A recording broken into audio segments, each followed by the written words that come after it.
Okay, round 2. So, bukas aalis ako papunta ng Japan. Ngayon pa lang ako mag-iimpake. Napakagaling ko talagang nilalang. So, dahil sa medyo busy ang lola nyo ngayong araw. So, ngayon lang ako talaga makakapag-impake. Samahan nyo ako mag-pack ng things ko. Yes, pack ng things! Samahan nyo ako mag-pack ng things ko papuntang Japan. Sa ngayon, kinukuha ko pa lang yung mga damit na plan kong dalhin. And papakita ko sa inyo yung kung ano yung mga dadalhin ko papuntang Japan. So, yung iba is repeated outfit na, and then yung iba, hindi na ako masyado magdadala ng mga damit ngayon kasi ganun din hindi ko naman siya masyadong nagagamit doon. So, sayang lang din. Yung minsan, bumibili lang din ako ng bumibili lang din ako ng damit doon. Tapos, hindi ko din siya nagagamit. So, sayang yung mga bit-bit ko. So, I've learned my lesson dun sa sa first travel ko papuntang Japan. Ang dami kong dinalang damit pero hindi ko naman siya totally nagamit lahat. So, ngayon, ang plan ko is konti lang yung dadalihin kong damit. And then, kung kulangin man, hindi naman tayo artista, so mag-ulit-ulit na lang tayo ng damit. O kaya, pwede tayong bumili doon if ever na merong mura at meron tayong mabibiling gamit. Ayun, ito, bumili din ako ng packing cubes.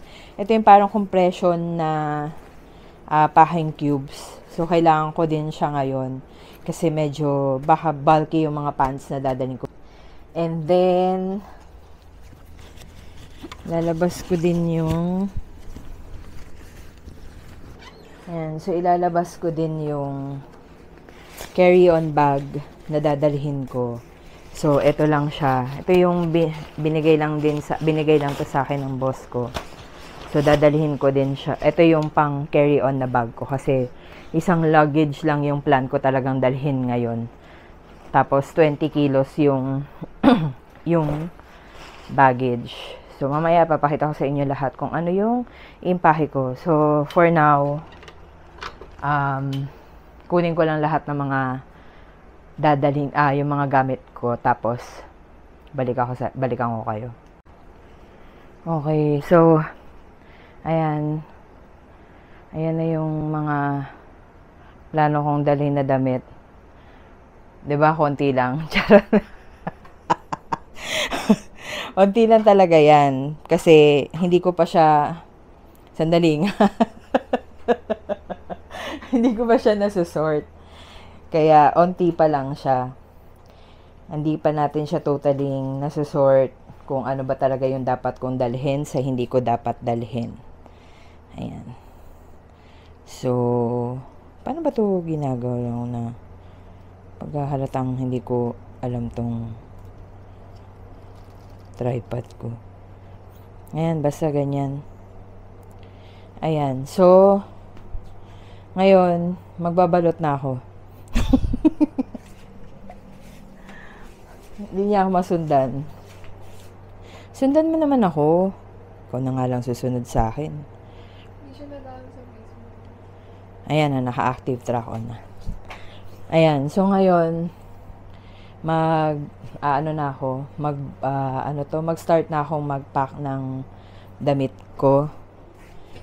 Nasama ba ako sa bloopers mo?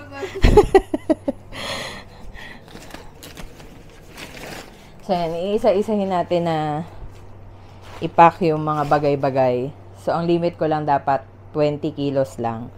So, kung mag-excess ako sa 20 kilos, magbabawas talaga ako ng damit. Wala akong magagawa doon. Hindi magbawas talaga ng damit. So, ito kanina, binili ko lang tong luggage na to. Tiyanan. Kasi, bagong bili lang to kasi, dinala ng kapatid ko yung isang luggage na lagi kong ginagamit pagka nagta-travel. Kaya, bumili ako ng bago para magamit ko sa trip na to. Ayan. So, bagong-bago pa to. Nabili ko lang siya sa SM for 3,500 kasi nagkaroon ng discount. Kaya ito yung gagamitin natin ngayon. So lahat yan, ang kalat pa ng ang kalat ng kwarto ko kasi yung pamangking ko hindi naglilinis eh.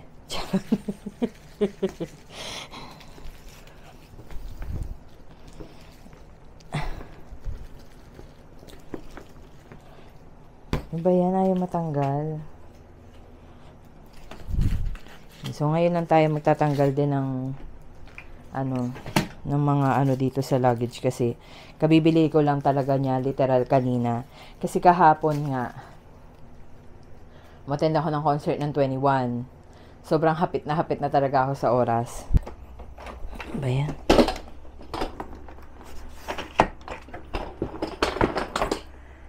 So, ayan. Ito yung gagamitin ko. Nabili ko siyang cool niya kasi meron siyang separator. Tapos, ito is pwede mo siyang tanggalin. Pwede mo siyang tanggalin anytime. Tapos, pwede mo lang din siyang ibalik. Mas marami siyang mga storage. Like, ito. Hindi ako nagpo-promote Travelex yung tatak niya. Ano naman tayong sponsor? So, magpapak na nga ako. Kaso ngayon, ang layo ng damit ko. So, hindi ko alam kung paano ko siya abutin. So, kailangan ko ng tulong ng pamangkin ko. Iabot mo nga yung mga gamit ko. Lagay mo lang siya lahat dito. Go pa lang po. Lagay mo dito lahat, tapos aayusin ko na lang. Boom. Yan, sinatapon. Pusit. Hi guys. Lagay mo na dyan.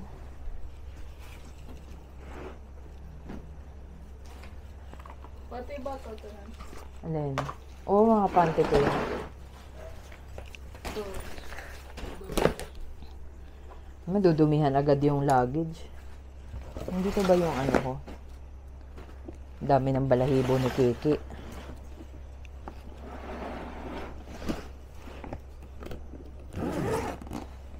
Dito yata yung mga ko. Panglamig. The palda is giving. Oh, the palda is very big.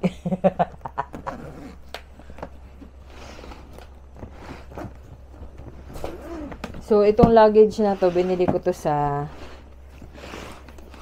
Japan, o sa Osaka. Kaso, nung dinala ko siya sa Bali, nawarak yung, niya, yung gulong. Kaya hindi ko na siya magagamit. So, ginagamit na lang namin siya as storage. Extra storage ng mga damit na hindi naman masyadong nagagamit. Hindi ko alam kung nandito yung mga panglamig ko. O yung, kahit yung heat tech man lang sana. Sana nandito siya. Ibato mo yan. Lagay mo dito. Oo. Huwag mo pakita yung panty ko.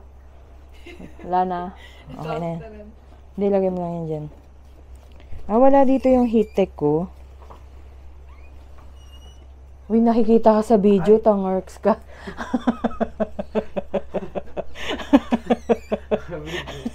Nakikita sa video na nakahubad ka. Ano ba yan? Ayun. So, nandito pala yung mga heat tech na gagamitin ko. So, kailangan natin magdala niya kasi baka malamig na dun sa, sa Fukuoka. Kasi ang plano ko is Fukuoka, tapos, Fukuoka, Okinawa, tapos Fukuoka ulit. So, magstay ako na matagal sa Fukuoka. Ayun. So, dadalhin ko lang yung mga heat tech ko para hindi na ako bibili doon.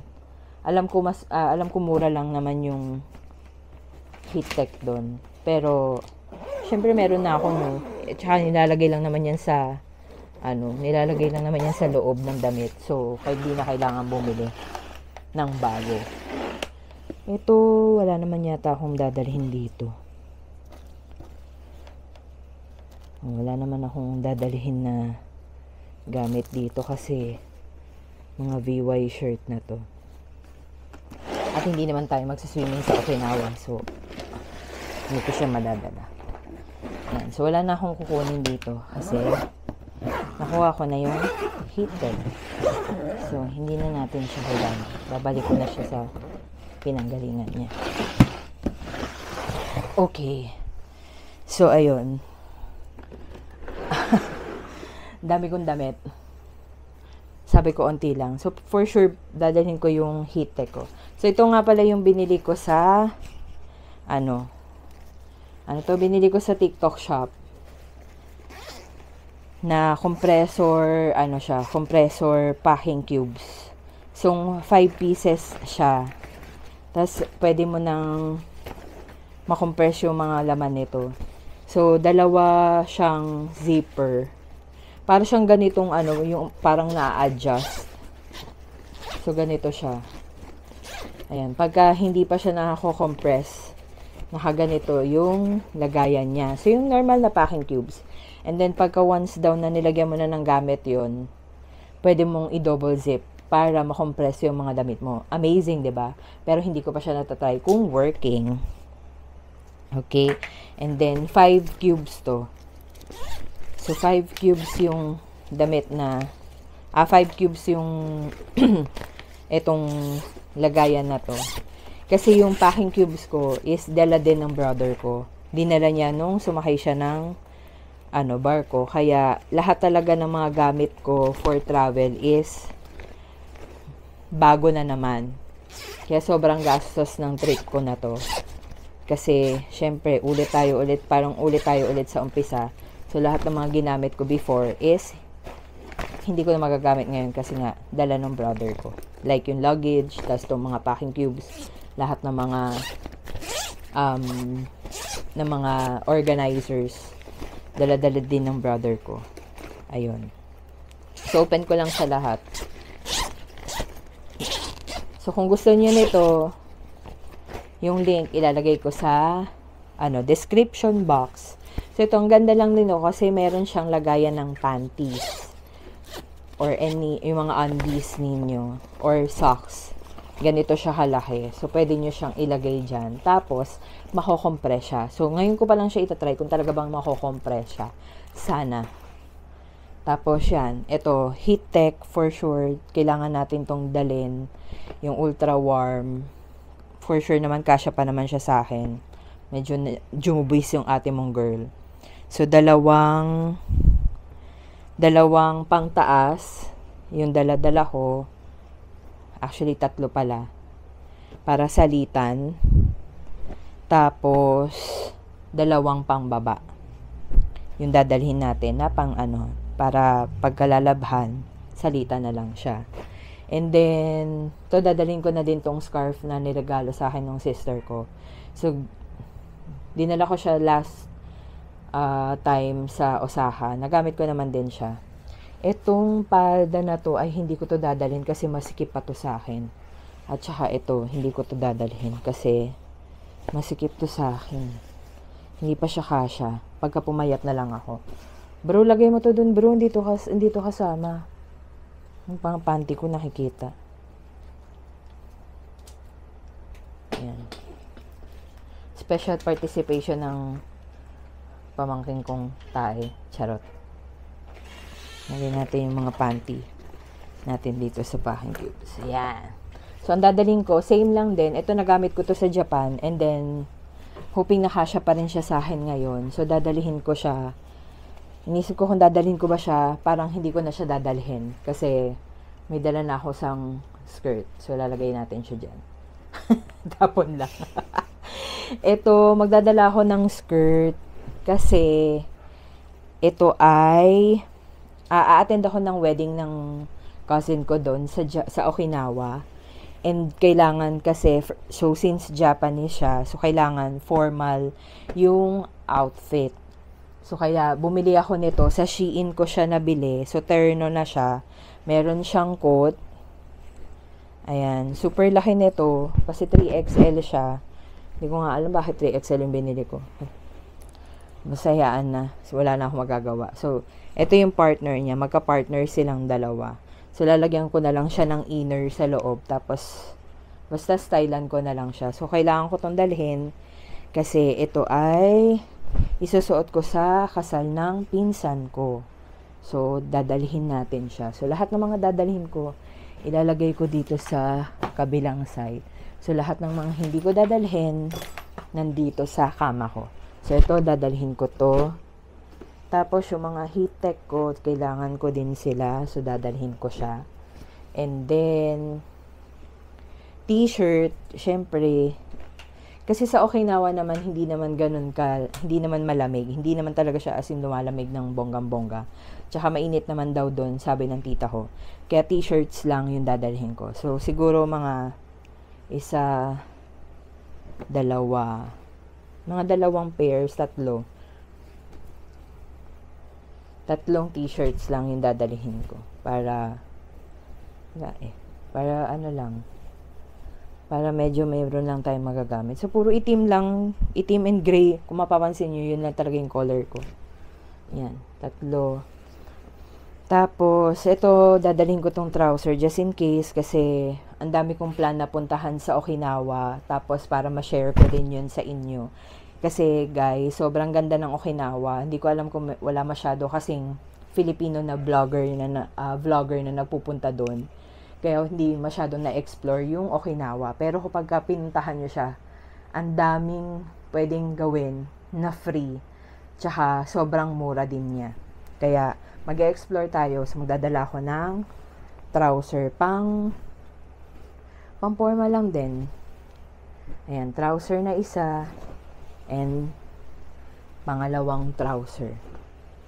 Ayan. Kasi medyo magaan lang naman to. Tapos, ang pinaka-hate ng lahat, skinny jeans. Skinny jeans.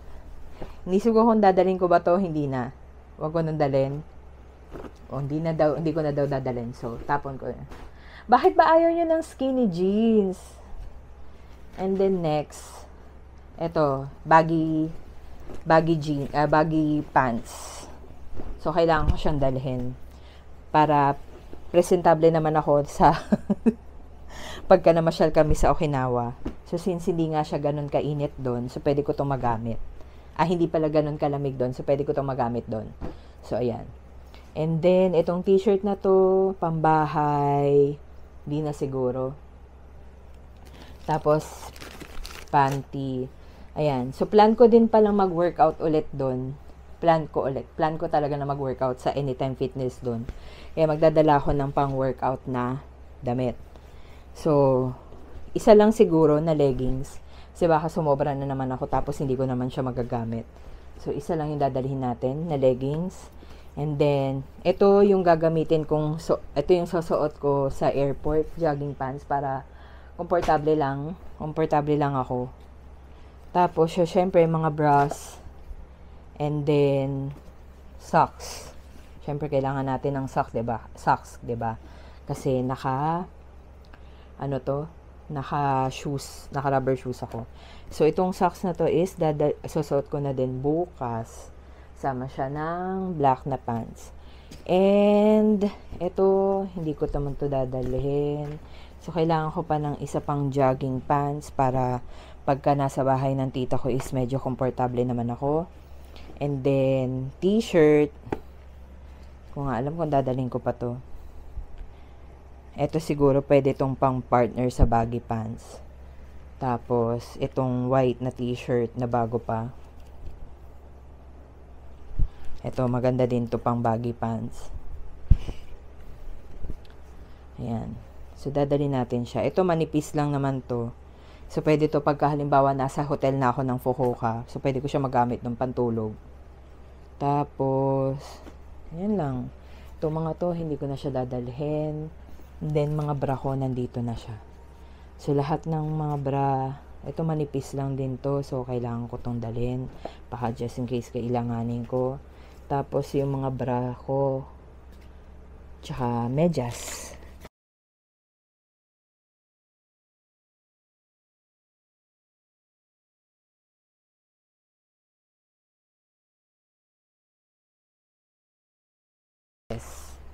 And then, to mga pasalubong to my uncle and auntie. So, ganito siya. So, pulboron. Kasi ito is gusto daw ng uncle ko. So, pulboron na may chocolate. Tapos yung isa dyan, nangunguha pa ng pulboron. Feeling nga, lapit-lapit yan dito, pwede bumili. Mangunguha pa ng pulboron. Yan, so pulboron and so since may packing cubes naman ako, so dito ko lang siya ilalagay yung mga pulborons. So dito sa may cover. Tapos ano pa ba to? Ayan, nagpapabili din yung tita ko ng Skyflakes. Ayan. Lalagay tayo ng Skyflakes dyan. So, dapat hindi na, ano natin siya para hindi madurog yung Skyflakes. Sabi ko na, kailangan ko talaga ng cover dito sa ano. Para hindi siya madurog. Tapos, ayan, binilahan ko din siya ng chocolate. Baka gusto nila ng chocolate. Si Sakura baka gusto ng chocolate. Tapos, nagbili din ako ng mga mix kasi yan yung request ng auntie ko. Mga mix daw. Tapos, so, syempre, bumili ako ng Lady's Choice kasi kailangan daw niya ng Lady's Choice. Dadalhin ko. So, ito siya. Ano ba yun? Bakit ano nangyari dito? Ayan. So, yan. Yan yung mga pasalubong na bit ko. Yung pili nuts. Yan. Tapos, yung mga mamasitas, chocolate, Skyflakes. Tapos, yung mga mix. And then, pulburon, which is yung gusto ng uncle ko. And then, Lady's Choice. Tsaka, yan, pili nuts. Yan lang yung mga dala-dala kong dala-dala kong pasalubong. Tapos papatungan ko na lang sila ng damit para hindi ganun siya madurog.